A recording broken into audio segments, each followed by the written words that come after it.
दोस्तों रावण ने मरने से पूर्व लक्ष्मण को ऐसी कौन सी 3 बातें बताई जिन्हें लक्ष्मण ने रावण से विनम्र पूर्वक ग्रहण की और जिन्हें हम सब अपने जीवन में उतार लें तो हमें भी अपने लक्ष्य को प्राप्त करने से कोई भी नहीं रोक सकता और हमारे जीवन में खुशियाँ खुशियाँ हो जाएंगी। जब रावण भगवान शिव की आराधना कर रहा था तब शिव जी जानते थे रावण इस वरदान के बाद इन संसार में त्राही त्राही मचा देगा। तब भी उन्होंने रावण की भक्ति को देखकर और विवश होकर रावण को वरदान देना पड़ा। रामायण के अनुसार उसी समय भगवान राम ने अपना 7वां अवतार माता कौशल्या के यहाँ लिया। दोस्तों हिंदू शास्त्रों के अनुसार ऐसा बताया गया है कि रावण में कुछ बुराइयां होने के साथ साथ कुछ अच्छाइयां भी थी। रावण एक महाज्ञानी विद्वान पंडित था, शास्त्र ज्ञान और अनेकों विद्याएं प्राप्त थी। अब रावण की बुराइयों की बात करें तो वह स्त्रियों की ओर आकर्षित हो जाता था। वह किसी भी सुंदर स्त्री को देखकर उस पर मोहित हो जाता था और वह उसे छल बल दंड से अपना बना लेना चाहता था। मैं आपको बता दूं कि रावण ने मंदोदरी का भी हरण किया था और माता सीता का भी हरण किया। तब मंदोदरी ने रावण से कहा कि आप सीता को लौटा दे वरना इसका परिणाम आपको और आपकी प्रजा को भुगतना होगा। इसके बाद वह समय आ ही गया जब रावण अपने जीवन की अंतिम श्वास ले रहा था। तब भगवान राम ने लक्ष्मण से कहा कि इस संसार से नीति राजनीतिज्ञ महापराक्रमी योद्धा शास्त्रों के प्रखर ज्ञाता और प्रकांड पंडित इस संसार से विदा ले रहे हैं। तुम उनके पास जाओ और उनसे सफल जीवन के अनमोल मंत्र ले लो। ये शिक्षा तुम्हें रावण के अलावा कोई और नहीं दे सकता।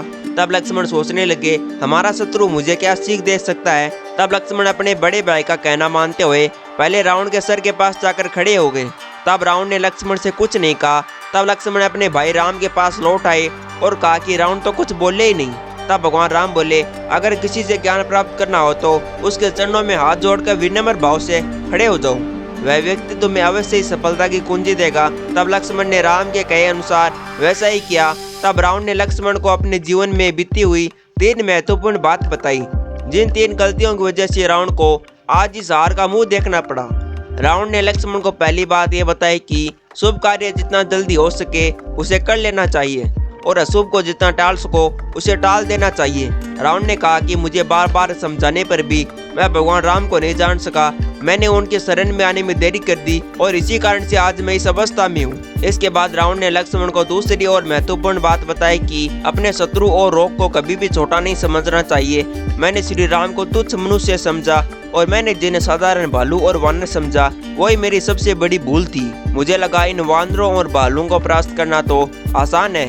मैंने जब ब्रह्मा से वरदान मांगा तब मैंने वरदान में मनुष्य और वानरों के अलावा कोई और मेरा वध नहीं कर सकता। मैं मनुष्य और वानरों को तुच्छ समझता था, यही मेरी सबसे बड़ी भूल थी। छोटे से छोटा रोग भी प्राण घातक साबित हो सकता है और छोटे से छोटा शत्रु भी खतरनाक साबित हो सकता है। और अंत में रावण ने लक्ष्मण को तीसरी और अंतिम सबसे महत्वपूर्ण बात बताई कि अपने जीवन का कोई भी राज दूसरे व्यक्ति को नहीं बताना चाहिए और कहा कि मैं यहाँ भी चूक कर गया।